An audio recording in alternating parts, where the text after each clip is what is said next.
ناظرین، ایک کہاوت ہے کہ کسی گھر میں ایک طوطا اور طوطی بڑی خوش و خرم زندگی گزار رہے تھے۔ ایک دن طوطی نے طوطے سے کہا، ہم کب تک اس گھر میں قید رہیں گے، آؤ کہیں سیر کرنے کے لیے چلتے ہیں۔ طوطا اور طوطی ایک علاقے سے گزرے تو وہ علاقہ کافی سنسان تھا، ویران تھا۔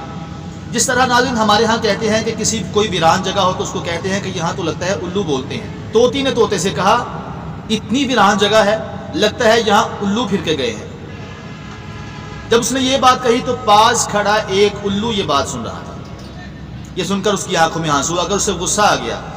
اس نے کہا کہ یہ دونوں اس ویرانی کا سبب صرف مجھے سمجھتے ہیں۔ اس نے ان دونوں کو سبق سکھانے کا فیصلہ کر لیا۔ وہ ان دونوں کے پاس گیا اور کہا کہ لگتا ہے کہ آپ دونوں مسافر ہیں، کیوں نہ آج رات آپ کی ضیافت کی جائے۔ اس نے اتنے پیار سے ان دونوں کو پیشکش کی کہ وہ دونوں انکار نہ کر سکے۔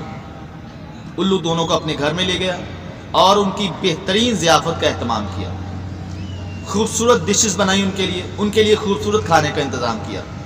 ساری رات وہ تینوں بیٹھ کر ہنسی خوشی باتیں کرتے رہے۔ آدھی رات کو جب تینوں سو گئے، صبح اٹھے تو اٹھنے کے بعد جب طوطی طوطے کے ساتھ واپس جانے لگی تو الو نے کہا کہ تم کہاں جا رہی ہو؟ طوطی نے کہا کہ کہاں جانے کا کیا مقصد، میں اپنے خاوند کے ساتھ جا رہی ہوں، میں اس کی بیوی ہوں۔ الو نے کہا کس کی بیوی، تم تو میری بیوی ہو۔ طوطی نے حیرانی سے الو کی طرف دیکھا اور کہا کہ میں تو تمہاری مہمان ہوں، دراصل میں طوطے کی بیوی ہوں۔ الو نے کہا کہ ایسے نہیں ہو سکتا، تم مجھے چھوڑ کر کہیں نہیں جا سکتی۔ یہ سن کر طوطے کو بھی غصہ آ گیا۔ اس نے الو سے کہا کہ تم کیا کہہ رہے ہو؟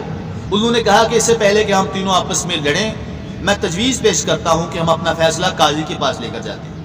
وہ تینوں اپنا فیصلہ عدالت میں لے کر گئے۔ الو نے جا کر سب سے پہلے قاضی سے سلام لی، اس کو کچھ نقدی پیش کی۔ قاضی کو نقدی دیکھ کر خوش ہو گیا۔ پھر دونوں فریقین کے دلائل سنے۔ الو کے دلائل بھی کافی مضبوط تھے، تو قاضی نے کہا کہ اب میں یہ فیصلہ کرتا ہوں کہ یہ بیوی دراصل الو کی ہی ہے، اس نے اپنا بھیس بدلا ہوا ہے۔ اس نے طوطی کو الو کے ساتھ بھیجنے کا فیصلہ سنا دیا۔ یہ فیصلہ سن کر طوطے کی آنکھوں میں آنسو آ گئے، مگر مرتا کیا نہ کرتا، وہ بیچارہ واپس جانے لگا۔ الو نے آواز دی کہ بھائی بات سنو، اپنی بیوی کو ساتھ لے کر جاؤ۔ طوطے نے کہا کہ اب کیوں میرے زخموں پہ نمک چھڑک رہے ہو؟ قاضی نے فیصلہ سنا دیا کہ تمہاری بیوی ہے۔ الو نے کہا کہ میں بس تمہیں یہی بتانا چاہتا تھا کہ کسی بھی جگہ کی ویرانی کا سبب صرف الو نہیں ہوتے۔